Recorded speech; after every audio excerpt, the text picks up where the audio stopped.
L'association des électriciens de la région de Ziguinchor a fait face à la presse pour fustiger le comportement du Comité sénégalais pour la sécurité des usagers de l'électricité, qui selon elle ne pense pas alléger les dépenses des consommateurs, mais aussi ne facilite pas le travail de ces dits électriciens. COSYEL, ils ont instauré une société sans vraiment parler et communiquer avec les acteurs. Les acteurs, c'est les électriciens, c'est les installateurs. Donc, le COSYEL ne communique pas. Et que aussi, les tarifications, c'est extrêmement cher pour les Sénégalais lambda parce qu'on fait partie des 25 pays les plus pauvres. Donc, on ne peut pas vraiment les lois qui sont en Europe et les appliquer à 100% au Sénégal. Il faut tenir en compte aussi ce qu'on appelle rétroactivité de la loi. Donc tout ça, c'est un ensemble de problèmes.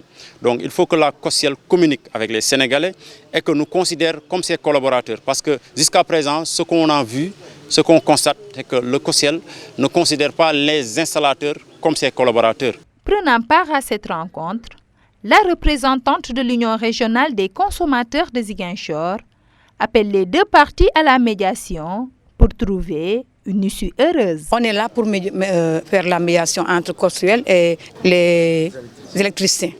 Mais d'après ce qu'on a entendu sur cette réunion-là, on dirait que d'autre part, le COSYEL est en train de marcher sur les électriciens, ce qui n'est pas normal. Ce que les gens veulent, c'est qu'il y ait un terrain d'entente.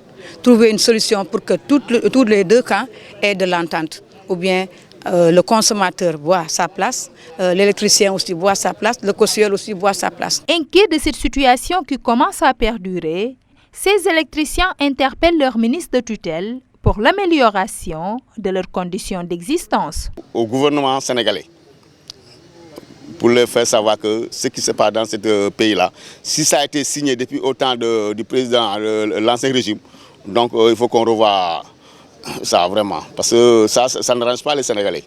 C'est un arnaque ça, c'est pas la sécurisation, c'est de l'arnaque. On lance un appel au gouvernement et au ministre chargé de l'énergie, Birame Souleye Diop, de vraiment de faire une concertation pour écouter les craintes ou les plaidoiries des électriciens.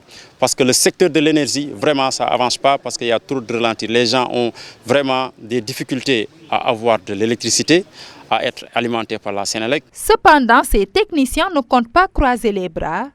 Ils envisagent de lancer des pétitions et des marches pacifiques si leurs doléances ne sont pas prises en compte.